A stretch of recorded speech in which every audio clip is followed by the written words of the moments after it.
Kasih akan menceritakan tentang Yunus dan ikan yang besar.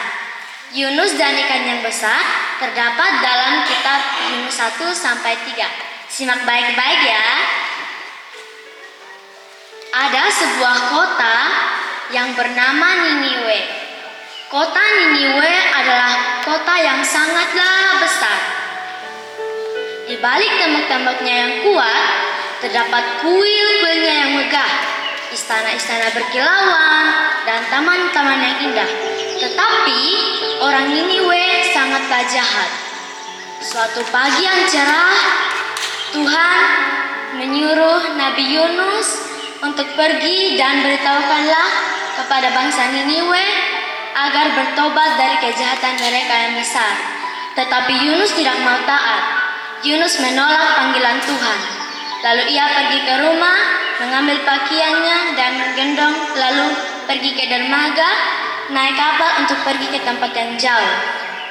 Tetapi dia tidak akan bisa pernah melarikan diri dari Tuhan. Lalu Tuhan mengirimkan badai dahsyat ini.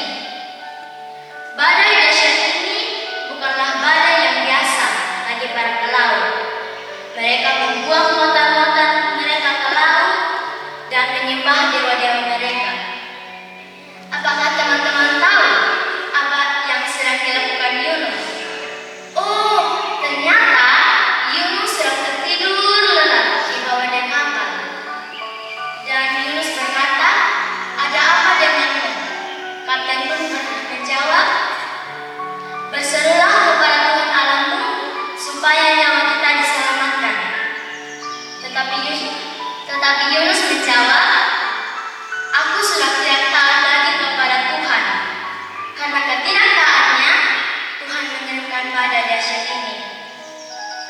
Lalu Yunus pun berkata lagi, "Buanglah aku ke laut, dan badai pun akan berhenti." Mereka berseru kepada Tuhan Allah agar tidak menyalahkan mereka atas kematian Yunus. Lalu kapten kapal pun dan para pelaut yang lain membuang Yunus ke laut yang sedang mengamuk. Tiba-tiba badai pun berhenti. Betapa kaget atau takjubnya para pelaut itu. Lalu mereka berdoa kepada Tuhan Allah. Apakah teman-teman tahu apa yang sedang dilakukan Yunus ketika mereka berbuang?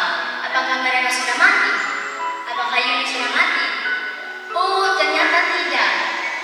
Seekor ikan besar yang telah disiapkan Tuhan Allah menelannya. Lalu dari dalam perut ikan itu, Yunus sedang berdoa dengan sungguh-sungguh dan berjanji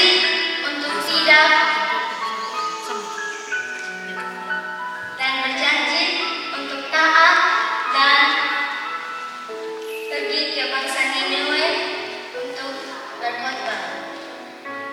3 hari kemudian, Tuhan membuat ikan besar itu memuntahkannya ke tepi pantai.